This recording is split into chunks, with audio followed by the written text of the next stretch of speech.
Assalamualaikum warahmatullahi wabarakatuh. Perkenalkan, nama saya Doni Hermanto.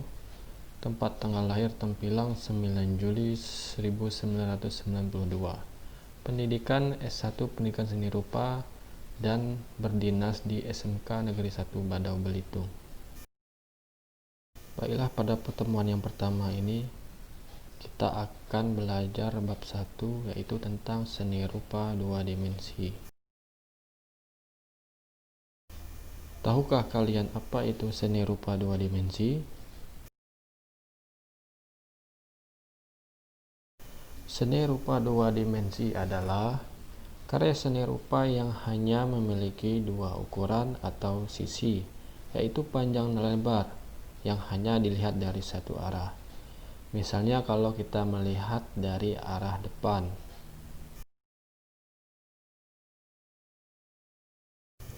Baiklah, selanjutnya saya akan menjelaskan jenis-jenis karya seni rupa 2 dimensi. Yang pertama adalah seni lukis. Adalah cabang seni rupa yang diwujudkan melalui karya 2 dimensi bermediakan kanvas atau permukaan datar lain yang diisi oleh unsur-unsur pokok, garis, dan warna melalui cat atau pewarna dan pembubuh gambar lainnya. Sebagai contoh adalah beberapa pelukis di Indonesia, di antaranya Avandi, Basuki Abdullah, dan Joko Pekik.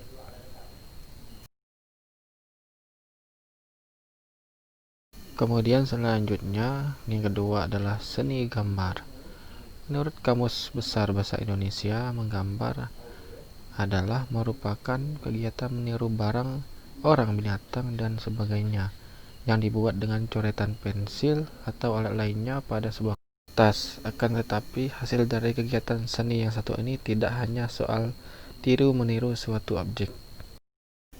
Bisa kita lihat pada contoh di depan, ada gambar alam benda, manusia, binatang, dan pohon. Semua itu digambar menggunakan pensil.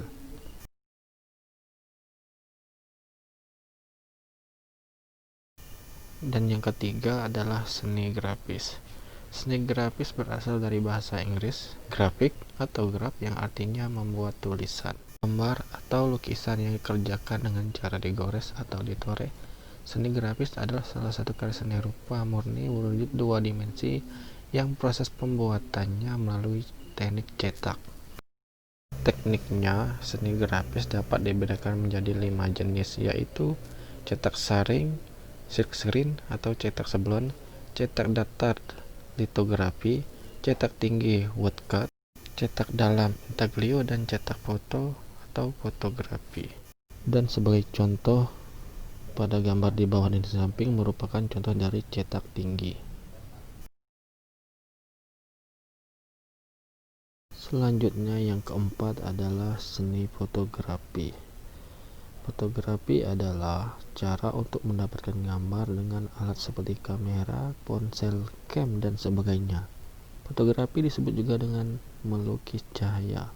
Dan di bawah ada contoh Tugu Jogja yang diambil fotonya pada malam hari, sehingga menimbulkan kesan cahaya yang sangat indah sekali.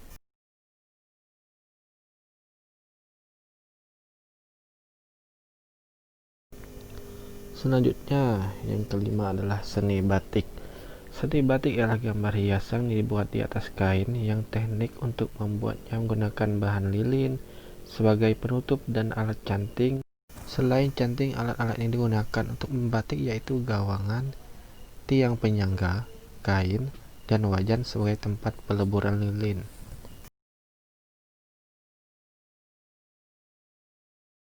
Selanjutnya, seni kaligrafi. Kaligrafi adalah suatu seni artistik tulisan tangan bahasa Arab. Dalam proses pembuatannya, kaligrafi merupakan salah satu bentuk utama ekspresi seni dalam konteks keagamaan dan juga berbagai jenis budaya Islam. Baiklah, setelah kita selesai membahas tentang jenis-jenis karya seni rupa 2 dimensi, selanjutnya kita akan membahas unsur-unsur seni rupa. Unsur yang pertama adalah titik. Titik adalah unsur paling dasar dari seni rupa. menjadi dasar seni rupa di sini karena titik bisa melahirkan wujud ide, gagasan lalu menciptakan sebuah garis, bentuk, dan bidang. Unsur selanjutnya adalah garis. Garis adalah kumpulan titik yang terbentuk melalui goresan atau tarikan dari titik satu ke titik lainnya. Secara definisi, garis adalah goresan atau batas limit dari suatu benda, ruang, bidang, warna, tekstur, dan lainnya. Kemudian unsur selanjutnya adalah bidang. Seperti halnya yang kita tahu, bidang memiliki permukaan yang datar dan merupakan benda dua dimensi. Apabila kumpulan garis dipertemukan antara ujung pangkalnya akan membentuk bidang. Bidang dibagi dua bidang geometrik, di antaranya persegi, segitiga, dan seterusnya, dan bidang organik, misalnya lengkungan bebas. Selain itu, bidang juga memiliki sifat yang variatif sesuai bentuknya. Kemudian unsur selanjutnya adalah bentuk.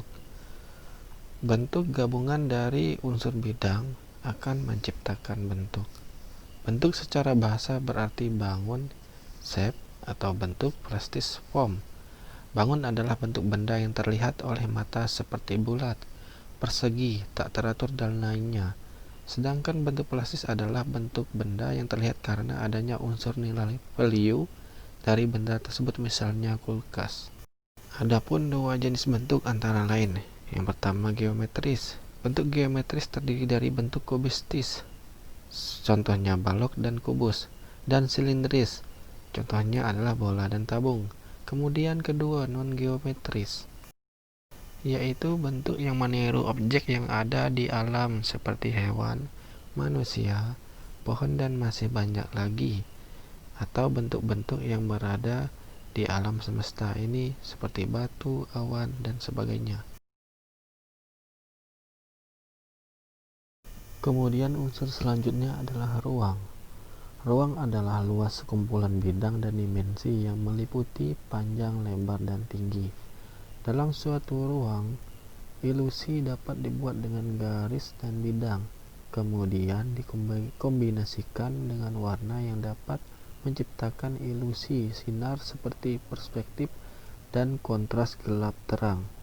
Jadi ruang sering dikaitkan dengan bidang dan keluasan benda. Kemudian unsur selanjutnya adalah warna.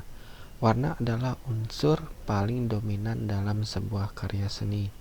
Kesan yang ditimbulkan warna akan memberikan gambaran karya seni sesuai dengan kenyataan yang ada. Kita tahu bahwa warna berasal dari warna primer seperti merah, kuning, dan biru. Adanya warna memberikan kesan tertentu, contohnya seperti warna gelap biasanya memberikan nuansa berat dan warna terang biasanya memberikan nuansa ringan. Unsur selanjutnya adalah tekstur. Tekstur adalah kondisi suatu permukaan benda yang biasanya dites menggunakan indera peraba. Menurut Fajar Siddiq dan Andi Prayitno, tekstur adalah sifat permukaan seperti lunak, lembut, kasar, dan halus. Tekstur disebut juga nilai raba suatu benda. Selanjutnya unsur gelap terang. Unsur seni rupa yang terakhir adalah unsur gelap terang. Gelap terang timbul karena adanya perbedaan intensitas cahaya yang jatuh pada permukaan benda. Nah, adanya perbedaan inilah mengapa sebabnya muncul tingkat warna yang berbeda, di mana bagian yang sisi yang terkena cahaya akan lebih terang, sedangkan bagian sisi yang sedikit terkena cahaya akan lebih gelap. Baiklah, setelah membahas tentang tadi unsur-unsur seni rupa, selanjutnya saya akan menjelaskan tentang teknik berkarya seni rupa dua dimensi. Yang pertama adalah teknik pelakat. Teknik pelakat adalah teknik melukis dengan menggunakan cat minyak, cat poster, atau cat akrilik dengan goresan yang tebal agar mendapatkan hasilnya pekat dan padat. Sebagai contohnya, pada lukisan ini terlihat banyak sekali tumpukan warna sehingga warna-warna tersebut terlihat pekat dan padat. Selanjutnya, teknik yang kedua adalah teknik transparan. Teknik transparan adalah teknik untuk melukis seni rupa atau menggambar dengan menggunakan cat air. Sapuan-sapuan warna untuk melukis harus tipis agar hasilnya juga tampak seperti transparan. Teknik transparan disebut juga dengan teknik akuarel. Coba kita lihat pada contoh lukisan cat air di depan. Kita lihat warnanya terlihat transparan. Teknik selanjutnya adalah teknik arsir. Teknik arsir adalah teknik yang digunakan untuk menutupi objek lukis yang dengan pulasan, garis sejarah atau garis menyilang dengan menggunakan pensil atau pena. Contohnya pada gambar di depan, kita lihat gambar alam benda berupa peralatan rumah tangga dan kain yang dibuat dengan menggunakan teknik arsir. Selanjutnya adalah teknik blok. Teknik blok adalah teknik menggambar yang digunakan untuk menutupi objek lukis atau bidang dengan menggunakan satu warna. Warna yang dipilih sesuai keinginan. Sebagai contohnya adalah gambar siluet. Kita lihat contoh di depan, yaitu ada bidang berupa orang bermain gitar dengan latar belakang hitam. Selanjutnya, teknik dusel. Teknik dusel adalah teknik yang digunakan untuk membuat gelap terang pada objek gambar menggunakan pensil berupa garis tipis kemudian digosok menggunakan alat dusel, atau bisa juga diganti dengan tisu sehingga menjadi halus. Bisa kita lihat contoh di depan, yaitu gambar jambu. Kalau kita lihat arsirannya begitu halus karena itu menggunakan alat bantu dusel, atau bisa juga diganti dengan tisu. Kemudian teknik yang terakhir adalah teknik pointillis. Teknik pointillis adalah teknik menggambar dengan cara memberikan banyak titik pada objek gambar dan menimbulkan gelap terang berupa tumpukan titik-titik. Sebagai contoh, kita lihat gambar depan, yaitu gambar sepatu. Itu dibuat menggunakan teknik pointillis sehingga menimbulkan kesan yang bagus dan unik. Demikianlah penjelasan singkat tentang bab 1 tadi, yaitu seni rupa 2 dimensi. Silahkan untuk seluruh siswa saya, kalian pelajari kembali di rumah.